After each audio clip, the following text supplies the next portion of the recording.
Yassos, friends and savvy travellers, welcome to Athens, the capital of both ancient and modern Greece. And here we're on a food expedition. I've been asking around, trying to find out where I can enjoy a truly traditional and delicious moussaka, representing the very best of modern Greek cuisine. And I've been told to try a restaurant which is around about half a mile from here, called the Mironi. So let's go and head off there and see what we find. Hopefully it's going to be a really tasty meal. I do hope so, because nobody likes moussaka more than me, Philip Saunders. Really charming little restaurant. It's lovely to see things like the Greek armour and musical instruments and the care with which the whole ambiance has been created. And I knew that I wanted something traditional when I came in here. I'm only, less than a mile away from the Acropolis. We're at the heart of Athens, and moussaka is one of my favourite comfort foods of all time. It's one of those things that I love to eat at home, and so as that's on the menu and it's all prepared in-house and absolutely fresh, I'm sure it's going to be great. So I had to order that. And then the little Greek salad on the side is something which in Greek culture is enjoyed so much and will act as refreshing and light compared to the heavier textures of the moussaka. Normally I would definitely have red wine, but I recommended a rosé, a local rosé, just to be that little bit lighter of the moussaka, and I think that that's going to be just perfect, as it's Monday lunchtime. You don't want anything too heavy at this stage. Practically how it's served is put in the layers, the same like the lasagna. Is first the potatoes on the moussaka, then it's coming some eggplant, the grounded beef meat and the bechamel. Now how much time it needs each individual layer to be cooked exactly, I'm not the expert to that, but it's the way that is prepared in these kind of layers, and it's slowly cooked. That makes it to give it the extra taste. Apart from the traditional meal that I've chosen, there's plenty of other options that I could have had. For example, you've got plenty of fishy things like octopus salad, fresh grilled sardines, fried calamari, but also if you prefer something vegetable like zucchini croquettes with yogurt sauce, something you see in Athens and Greece quite a lot. Of course, tzatziki, grilled Haligani cheese, spicy cheese dip, that sounds good. You could go for meatballs with mint as well. In terms of the main courses, there's that other Greek staple, lamb shank, and that's something which I always enjoy. That's going to be certainly considered for another review. But also plenty of grilled dishes. For example, you've got the mixed grill, which is always popular as well in this part of the world, and also nice lamb chops, chicken souvlaki and kebabs as well. So plenty to choose from, but I'm very happy going with my special traditional moussaka. Now, moussaka is obviously something that, particularly in English-speaking countries, we associate as the national dish of Greece, and I think that it truly is as well. However, it has a rich heritage. The word moussaka originally comes from Arabic and is a dish which has been enjoyed throughout the Arab area, slightly different variants, and also Ottoman Turkey, and also Bulgaria. And there are different variants in every part of the region. For example, in Bulgaria, the moussaka is based on potato rather than aubergine or eggplant, so it has a different consistency and a different flavour. So when we're travelling in the region, it's best not to perhaps just dismiss moussaka in Bulgaria because, oh, that's something you eat in Greece, because actually the experience is slightly different. But moussakas, which is the Greek way of describing this dish, is definitely wonderful in the form that we have here in Greece. And its history is also somewhat surprising in terms of the type of moussakas that we eat today in contemporary Europe. Nikolaos Tselementes, who was a French-trained Greek chef, actually created the modern version of Greek moussakas as late or as recently as the 1920s, which came as quite a surprise for me.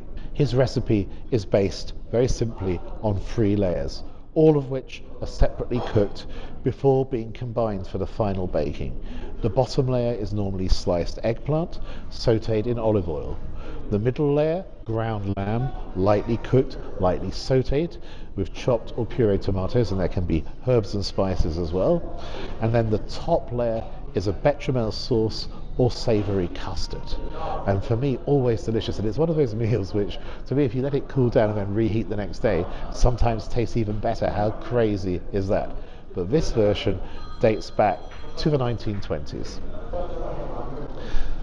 Look at this beautiful Greek salad. It's a small portion apparently. It looks very generous to me. You can see the beautiful colours. They're so vibrant. You've got the green peppers nicely sliced, the red of the tomato, the white of the feta cheese, and the little onion setting that off, and beautiful deep green olives. It looks like a piece of art, really it does. And then you can see also the little herbs and the olive oil sprinkled all over the salad. I'm sure it's going to be delicious. Here we go, just going to serve myself, if I may. So sorry I can't share this with you. So fresh, so inviting. I'm filming this in February, but already it tastes like the summer. So fresh, lovely, deep tomato flavour, and it's really full flavour, you know, like when you go to the market in June or July. And the cucumbers are nice, very crisp, very fresh. And the cheese lovely and creamy, but firm to the bite. Absolutely lovely. Another member of a lovely team, Artie, has come to bring me my moussaka, which you recommended right from the beginning. That's right. It's going to be delicious, right? Look at that. Wow, it's amazing. See. Yeah. Enjoy. Thank you very much. Thank you. Ευχαριστώ. And this is a really hot bowl. I'm not going to touch it. And they brought a spoon. It's not a knife and fork, it's a spoon. And that seems to me just the right way to eat something hearty like this. Top is baked beautifully crisp, beautiful brown. You can see also, I think, little bits of nutmeg in there on the top of the bechamel sauce. And as I said, everything freshly prepared, which is why it took a little while as well. But I enjoyed my salad, not much of it left to set off against the moussaka. But here we go. Let's just dig the fork in. Light to the touch, but also quite firm at the same time. Ooh, and just look at that. Hopefully you can see it on my spoon. You can see the rich bechamel sauce, and you can see the lovely meat and plenty of red in there as well from the tomato. Looks great. I don't think I've got any aubergine on there as yet, but let's see how this tastes. It's really very hot. The meat is lovely. It's just got a rich, deep flavour. The bechamel sauce, quite thick set, very, very creamy, very delicious. And eaten together with the meat just gives an amazing consistency to the whole thing, elevates the whole flavour profile. And as I dig in there deeper, I can see that there is aubergine down at the bottom, and also kind of more sauce, which is also full of olive oil as well. There we go. You can see the aubergines very, very clearly there. You can see the steam coming off my lovely moussakas.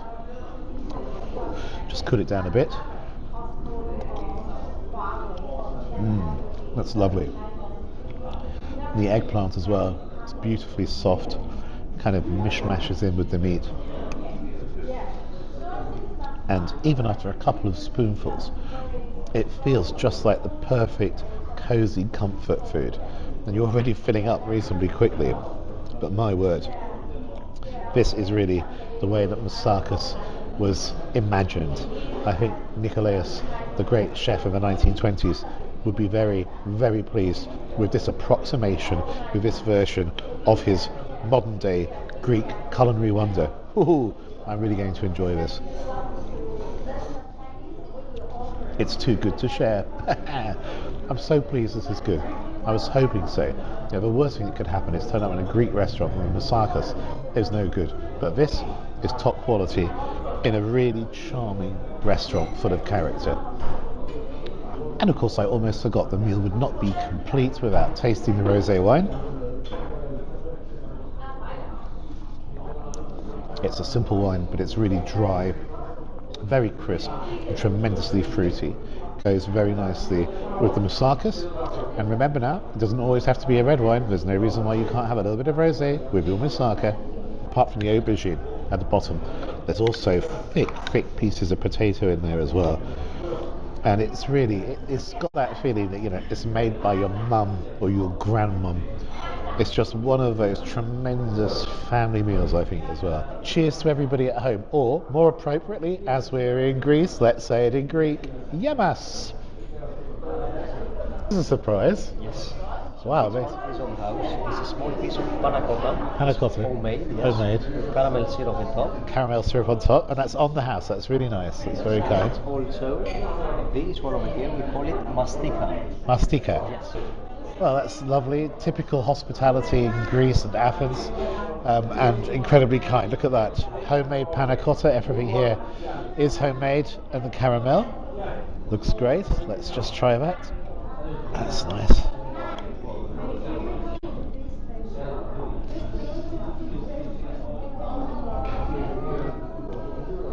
Super. Very well set. Really creamy. And a lovely sweet caramel. It's a very nice caramel sauce. This small portion is perfectly adequate for a dessert after what I've eaten. Let's try this. The mastika. That is a Greek digestif made from the mastika tree. I shall look up a little bit more about the tree later, but wow. Well, it has less of a kick than I expected. Super smooth, very sweet again. Really a lovely way to finish off a meal if you'd like a little alcoholic boost, but nothing too strong.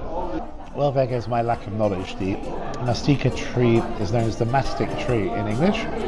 And in terms of the spirit, I've just read some notes about this. As I say, for me it's very sweet, very light taste. But the experts say that mastika spirit has a floral bouquet. There's aromas of eucalyptus, that's what I can't spell them, and tasty notes of cucumber, mint and sweet tea. And it's definitely fresh. They say that, they underline that, I agree. Just my summary of the meal. I found it absolutely delicious. I've definitely found a moussaka that I can enjoy. And one thing I didn't say during the meal was that the moussaka also had a layer of cheese in there as well. So it was really a rich, special treat. But how much did the whole meal cost? Well, the Greek salad was €6, a whole large bottle of mineral water €2, the rosé €4, and the highlight, the moussaka, €15. So that came to a grand total of €27. Now in sterling, that's around about £22.50, I think, and in US dollars, $28.30. So that's for a 3-course meal with drinks. It's outstanding value. Naturally, I gave a small tip to show my appreciation afterwards. And again, in terms of the food, it was so Greek, so lovely, so attentive in terms of the service that I've got to give it a gold star award. It was brilliant. So if you're in Athens anytime, come and try this restaurant. All of the details will be in my description. And if you have enjoyed this visit to Athens and enjoyed eating with me, well, why not subscribe to the channel? And you'll find there links to a couple of videos up here as well. One about my experience on Wizz Air's all-you-can-fly pass, and then over here on the other side, a food adventure in Romania. Thanks so much for being with me. We'll see you on another adventure soon. Bye bye.